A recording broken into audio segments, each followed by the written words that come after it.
चुनाव के ठीक कुछ समय बाद मैंने ये ट्वीट देखा, क्या आज की बीजेपी कांग्रेस बनती जा रही है? The BJP is Congress plus cow. BJP is no different from the Congress. Please realize this.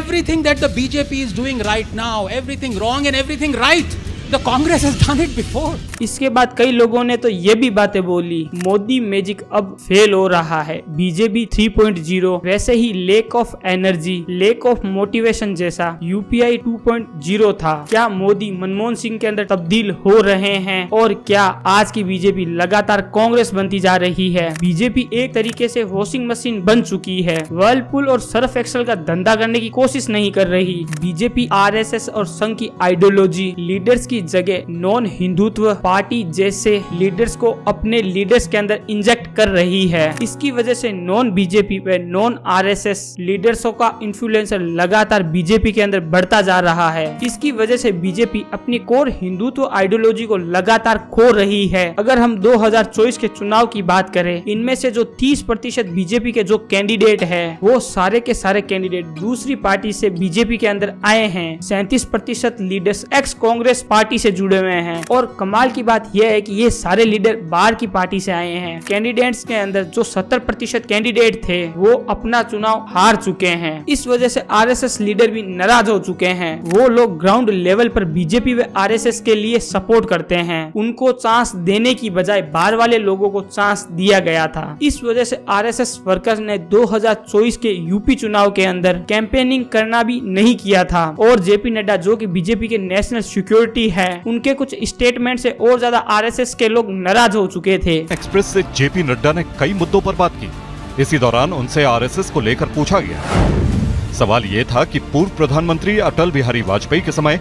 और अब के बीच आरएसएस की स्थिति कैसे बदली है। इस पर नड्डा ने कहा, शुरू में हम अक्षम होंगे, थोड़ा कम होंगे, आरएसएस की जरूरत पड़ती थी। आज हम बढ़ गए हैं, सक्षम हैं, तो बीजेपी अपने आप को चलाती है। और अब जेपी नड्डा का आखिर क्या बोले? गद्दारी कर बे, तोरी बहन के गद्दारी कर बे। यूपी चुनाव के अंदर आरएसएस का कैंपेनिंग ना करना काफी ज्यादा भारी पड़ा था। उत्तर प्रदेश के अंदर सिर्फ 33 सीटें ही मिल पाई ऑलरेडी बीजेपी को, जो 2019 के अंदर सिर्फ 62 सीटें मौजूद थी। आरएसएस इस बात से भी नाराज हो चुका था। आरएसएस की टिकट डिस्ट्रीब्यूट करने के लिए उसको डिस्कशन के अंदर भी शामिल नहीं किया था। इस बात से भी नहीं क्योंकि बीजेपी के अंदर कांग्रेस के काफी लीडर आए हैं और वो भी काफी करप्ट नेता हैं। लेकिन क्या कभी भारत माँ की रक्षा करने वाले करगिल के युद्ध में माँ भारती की रक्षा करते करते जो शहीद हुए, क्या उनकी विधवाओं को भी लूट लेंगे?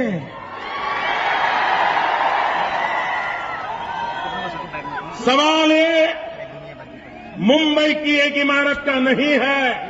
मुद्दा सामान्य आपके अपने सासू को, अपने परिवारजनों को फ्लैट दे दिए, इतना सीमित नहीं है। मोदी जी और अटल जी की आइडियोलॉजी, ज्यादातर दोनों की आइडियोलॉजी सेम रही। सत्ता का खेल तो चलेगा, सरकारें आएंगी जाएंगी, पार्टियां बनेगी बिगड़ेंगी, मगर ये देश रहना चाहिए। इस देश का लोकतंत्र अमर रहना चाहिए।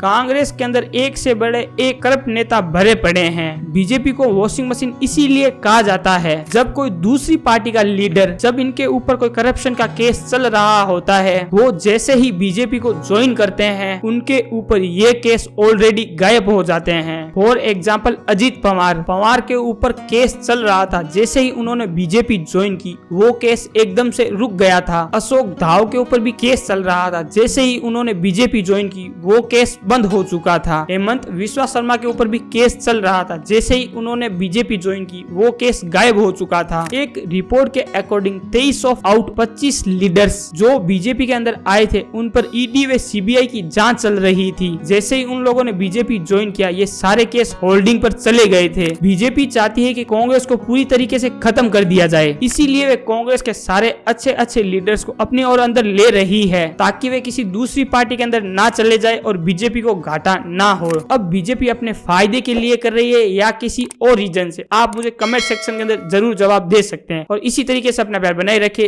जय हिंद।